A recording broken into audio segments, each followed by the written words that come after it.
লেখিকা সুপ্রিয়া ঘোষের বৌমা ডিটেকটিভ। বৌমা, ও বৌমা, একবার এ ঘরে এসো তো বাপু। দেখলে তো কাজের সময় কেমন সব হারিয়ে ফেলি। শাশুড়ি অপর্ণা দেবীর গলার আওয়াজ পেয়ে রান্নাঘর থেকে হাতটা মুছে হন্তদন্ত হয়ে ঘরে ঢুকলো অদ্রিজা। আলমারির সব ড্রয়ার খোলা, শাড়ি জামাকাপড় ওলট পালট। অপর্ণা দেবী কপালে হাত দিয়ে খাটের ওপর বসে আছেন। কি হয়েছে মা, এত ছড়ানো ছেটানো কেন সব? অদ্রিজা আলমারির দিকে চোখ বুলিয়ে জিজ্ঞেস করলো। আর বলো না, তোমার মেজমাসি কাল আসবে, বলেছে আমার সীতাহারের ডিজাইনটা দেখবে, কিন্তু লকারের চাবির রিংটাই খুঁজে পাচ্ছি না। আলমারি চাবি দিয়ে তো পাল্লা খুললাম, কিন্তু ভেতরের ছোট লকারের চাবিটা যে কোথায় রাখলাম, অথচ কাল রাতেই আলমারি গোছানোর সময় চাবিটা ছিল। অপর্ণা দেবীর গলায় স্পষ্ট দুশ্চিন্তা। অদ্রিজা মুচকি হাসল।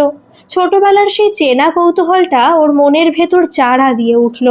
সেই স্কুল লাইফে বন্ধুদের হারিয়ে যাওয়া পেন্সিল বক্স খোঁজা, কিংবা বাপের বাড়িতে বাবার লুকিয়ে সিগারেট খাওয়া ধরা। অদ্রিজার স্বভাবটাই এমন, রহস্যের গন্ধ পেলেই মগজাস্ত্র সচল হয়ে যায়। শ্বশুর বাড়িতেও এসে তাইও তকমা পেয়েছে বৌমা ডিটেকটিভ। মা, মাথা ঠান্ডা করুন। কাল রাতে চাবি দেখার পর আপনি শেষ কী কাজ করেছিলেন মনে আছে? অদ্রিজা খাটের একপাশে বসে ঠান্ডা গলায় জিজ্ঞেস করলো। মনে তো সবই আছে রে মা। চাবিটা টেবিলের ওপর রাখলাম, তারপর অর্ক এলো। না না, ও তো একটু বসেই চলে গেল। তারপর আমি ঠাকুর ঘরে গেলাম। শিলা এসে বলল ওর কুচি দেওয়া শাড়িটা একটু ইস্ত্রি করে দিতে। ঠিক তখনই ঘরে ঢুকলো সৌম্য, অদ্রিজার বর। অফিস বেরোনোর তাড়া ওর চোখে মুখে। কি ব্যাপার মা, সকাল সকাল ঘরটাকে কুরুক্ষেত্র বানিয়ে রেখেছো কেন? অদ্রিজা, আমার টিফিন রেডি? সব রেডি আছে, তুমি টেবিলে বসো, আমি দিচ্ছি। মার আলমারি লকারের চাবি খুঁজে পাওয়া যাচ্ছে না। ওটাই দেখছিলাম, অদ্রিজা শান্তভাবে বলল। সৌম্য হেসে ফেলল। ও, তাহলে আবার বৌমা ডিটেকটিভ ডিউটিতে নেমে পড়েছে? মা, তুমি একদম চিন্তা করো না। তোমার বড় বউ যখন কেস হাতে নিয়েছে, চাবি ঠিক বেরিয়ে আসবে। সৌম্য চলে যেতেই অদ্রিজা ঘরে চারপাশটা ভালো করে দেখতে লাগলো। টেবিলের ওপর ড্রেসিং আয়নার সামনে ক্রিম, পাউডারের কৌটো, খাটের নিচে চটি জোড়া সোজা করে রাখা। হঠাৎ অদ্রিজার চোখ গেল ঘরের কোণে থাকা ডাস্টবিনটার দিকে। ও এগিয়ে গিয়ে ডাস্টবিনের ভেতরটা দেখলো। কিছু ছেঁড়া কাগজ আর ফলের খোসা ছাড়া কিছু নেই। অদ্রিজা একটু ভাবলো, তারপর ড্রেসিং টেবিলের দিকে এগিয়ে গিয়ে অপর্ণা দেবীর সাজার বাক্সের ঢাকনাটা খুলল। সেখানেও নেই। ও ঘর থেকে বেরিয়ে সোজা গেল রান্নাঘরের পাশের বারান্দায়, যেখানে ওর দেওর অর্ক বসে ফোনে কারোর সাথে খুব নিচু স্বরে ফিসফিস করে কথা বলছে আর হাসছে। বৌদিকে আসতে দেখে ও ধরফর করে ফোনটা কেটে দিল। কি গো অর্ক, এত সকাল সকাল কার সাথে এত প্রেম আলাপ? অদ্রিজা চোখ টিপে জিজ্ঞেস করলো। অর্ক অপ্রস্তুত হয়ে মাথা চুলকে বলল, আরে না বৌদি, ও তো ওই কলেজের প্রজেক্টের ব্যাপারে রাহুল ফোন করেছিল। রাহুলের গলার আওয়াজ এত মিষ্টি যে তোমাকে ফিসফিস করে কথা বলতে হয়। তাছাড়া রাহুল কি আজকাল মিষ্টি নাম ধারণ করেছে? তোমার ফোনের স্ক্রিনে নামটা কিন্তু আমি হালকা দেখেছি ভাই। অদ্রিজা হাসলো। উফ বৌদি, তোমার চোখ থেকে কিচ্ছু লুকোনো যায় না, প্লিজ মাকে এখনই বলো না, সময় হলে আমি নিজেই বলবো। অর্ক হাত জোর করলো। আচ্ছা বাবা, বলবো না। একটা কথা বলো তো, কাল রাতে তুমি যখন মার ঘরে গিয়েছিলে তখন টেবিলের ওপর চাবির রিংটা দেখেছিলে? হ্যাঁ বৌদি, দেখেছিলাম তো। মা তখন আলমারি গোছাচ্ছিল, আমি চলে আসার সময় দিদি ঘরে ঢুকছিল। অদ্রিজা এবার শিলার ঘরের দিকে রওনা দিল। শিলা তখন আয়নার সামনে দাঁড়িয়ে কলেজে যাওয়ার জন্য তৈরি হচ্ছে। অদ্রিজা দরজায় টোকা দিয়ে ভেতরে ঢুকলো। কিরে শিলা, রেডি? হ্যাঁ বৌদি। আচ্ছা, মার ঘরে কি হয়েছে গো? মা অমন চেঁচামেচি করছিল কেন? শিলা কাজল পড়তে পড়তে জিজ্ঞেস করলো। মার লকারে চাবিটা পাওয়া যাচ্ছে না। তুই কাল রাতে মার ঘরে গিয়েছিলি না শাড়ি ইস্ত্রি করাতে? হ্যাঁ গিয়েছিলাম, কিন্তু আমি তো চাবি ছুঁইও নি। মাই তো চাবিটা টেবিল থেকে তুলে নিয়ে। ও হ্যাঁ। শিলা হঠাৎ থেমে গেল। কি হলো, থামলি কেন? অদ্রিজা তীক্ষ্ণ চোখে তাকালো। না মা চাবিটা টেবিল থেকে তুলে নিয়ে আঁচলে বাঁধছিল, তখনই বাবা ঘর থেকে মাকে ডাকলো ওষুধ দেওয়ার জন্য। মা আঁচলে চাবিটা বাঁধতে বাঁধতেই ও ঘরে চলে গেল। ব্যাস, আমি এটুকুই জানি, শিলা বলল। অদ্রিজা মনে মনে হিসাব মেলাতে লাগলো। মা যদি আঁচলে চাবি বেঁধেই ও ঘরে যান, তবে চাবি আলমারিতে বা টেবিলে থাকার কথাই নয়। ও সোজা গেল শ্বশুর মশাইয়ের ঘরে। সেখানে বিছানায় বসে খবরের কাগজে পড়ছেন তিনি, আর পাশে ঠাকুমা শাশুড়ি বসে মালা জপছেন। বাবা, কাল রাতে মা যখন আপনাকে ওষুধ দিতে এসেছিল, তখন মার আঁচলে কি চাবি বাঁধা ছিল? আপনার মনে পড়ে? অদ্রিজা বিনীতভাবে জিজ্ঞেস করলো।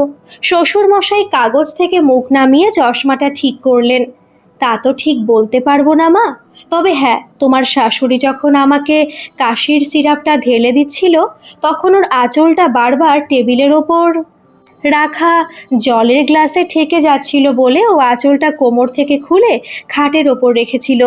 তারপর ওষুধ খাইয়ে আঁচলটা তুলে নিয়ে ও তো ও ঘরে চলে গেল। চাবি তো আর শাড়ি থেকে খসে পড়বে না। ঠাকুমা শাশুড়ি এতক্ষণ চুপচাপ মালা জপছিলেন। এবার উনি মুখ খুললেন। নাতবউ, চাবির তো আর ডানা গজায়নি। ভালো করে খুঁজে দেখো, তোমার শাশুড়ির ঘরের বিছানার চাদরের নিচে বা বালিশের ওয়ারে ঢুকে বসে আছে হয়তো।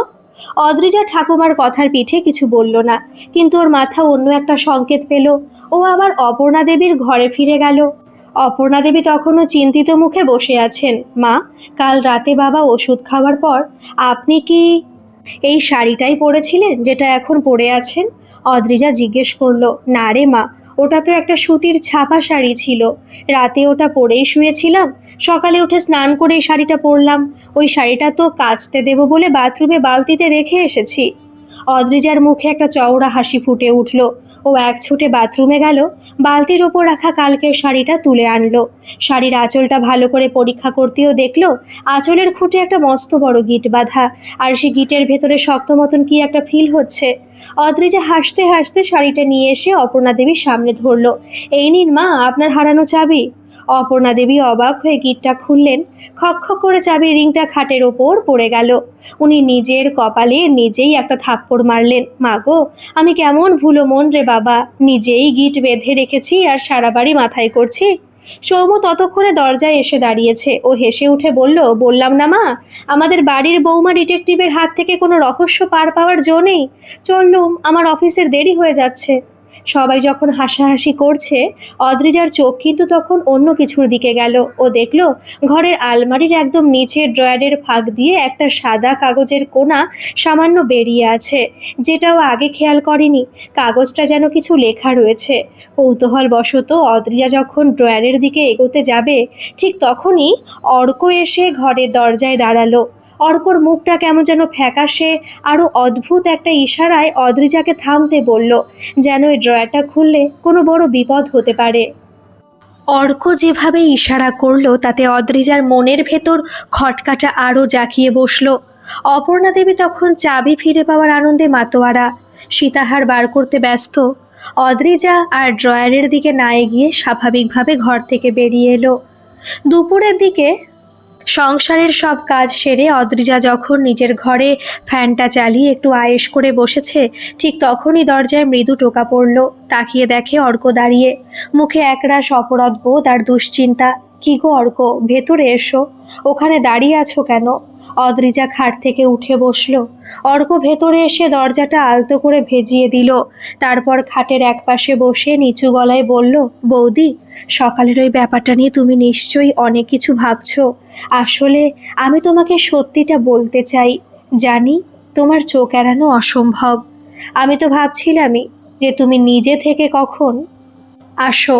তা ওই আলমারির নিচের ড্রয়ারে অমন কি লুকিয়ে রেখেছো যার জন্য তোমার মুখটা সকালে চুন হয়ে গিয়েছিল? অদ্রিজা হাসতে হাসতে জেরা করার ভঙ্গিতে বসলো। বৌদি, ওটা একটা ফাইন্যান্সিয়াল কোম্পানির রসিদ আর জমার খাতা। মা, বাবা বা দাদা কেউ জানে না। আসলে আমার কলেজের এক বন্ধু আমাকে একটা স্কিমে টাকা খাটাতে বলেছিল 3 মাসে টাকা ডবল হবে। আমি লোভে পড়ে গিয়েছিলাম। অর্ক মাথা নিচু করে বলল, লোভে পড়েছিল তো বুঝলাম, কিন্তু টাকা পেলে কোথায়? তোমাকে তো বাবা বা সৌম্য হাত খরচের বাইরে বেশি টাকা দেয় না। অদ্রিজার চোখ দুটো সরু হয়ে গেল। সেটাই তো আসল গোলমাল বৌদি। আমি টিউশন পড়িয়ে যে 5,000 টাকা জমিয়েছিলাম, সেটা তো দিয়েইছি। তাছাড়া মাসখানেক আগে মায়ের আলমারি থেকেই অর্ক ঢোক গিলল। তার মানে মায়ের আলমারি থেকে তুমি টাকা সরিয়েছো? অদ্রিজা চমকে উঠল। অর্ক, তুমি এই বাড়ির ছেলে হয়ে চুরি করলে? না বৌদি, বিশ্বাস করো, আমি চুরি করার উদ্দেশ্যে নিইনি। আমি ভেবেছিলাম 3 মাস পর টাকাটা লাভসহ ফেরত পেয়ে গেলে মায়ের জায়গায় ঠিক গুছিয়ে রেখে দেব, কেউ জানতেও পারবে না। মেজো মাসি আসবে বলে মা কাল রাতে আলমারি গোছাচ্ছিল। আমার বুকটা কাঁপছিল যে মা যদি গয়নাগাটি বা ক্যাশ মেলাতে গিয়ে ধরে ফেলে। তাই আমি সকাল থেকে মায়ের ঘরের আশেপাশে ঘুরু করছিলাম। ওই ড্রয়ারের ফোকরে রসিদটা ভুল করে পড়ে গিয়েছিল। অর্ক কেঁদেই ফেললো প্রায়। অদ্রিজা কিছুক্ষণ চুপ করে রইল। ছোটবেলায় মা চাল ডালের কৌটোয় টাকা লুকিয়ে রাখলে ও যেমন ধরে ফেলতো, আজ অর্করে লুকিয়ে টাকা সরানোর পেছনেও একটা বড় ফাঁদ দেখতে পাচ্ছে ও।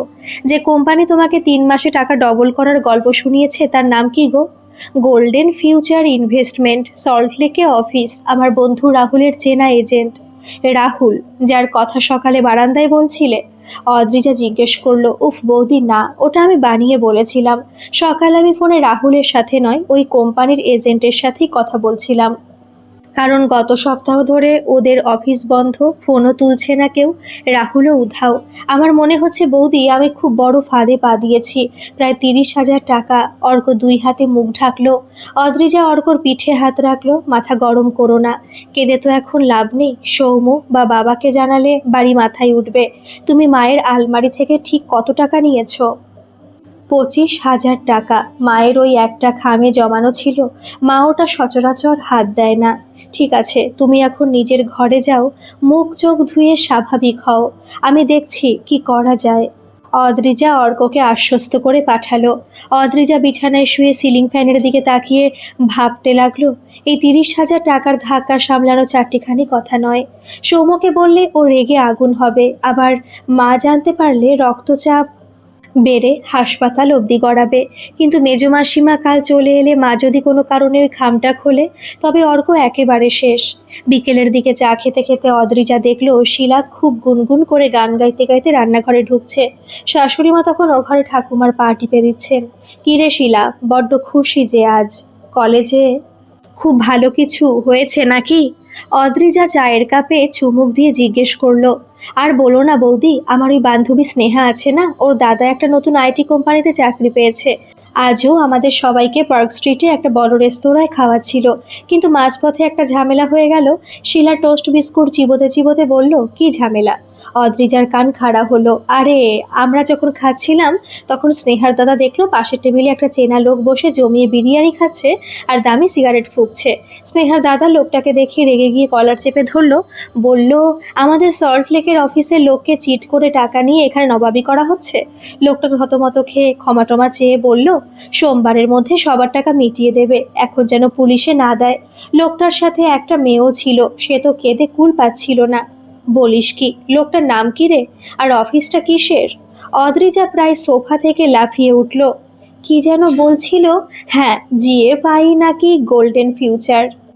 লোকটার নাম অবিনাশ। স্নেহার দাদা লোকটার আই কার্ড কেটে রেখে দিয়েছে আর একটা কাগজে ওর সই করিয়ে নিয়েছে যে সোমবারের মধ্যে টাকা ফেরত না দিলে পুলিশে দেবে। অদ্রিজার মাথায় যেন বিদ্যুৎ খেলে গেল। ও বুঝলো অর্ক যে ফাঁদে পড়েছে সেই ফাঁদের শিকার স্নেহার দাদাও। আর ওই চিটিং বা অবিনাশ এখন পার্ক স্ট্রিটের আশেপাশেই কোথাও আছে, বা সোমবার অবধি সময় চেয়ে কেটে পড়া ধান্দা করছে। আজ শনিবার, সোমবারের ভরসায় বসে থাকলেও ভিন রাজ্যে পালিয়ে যাবে।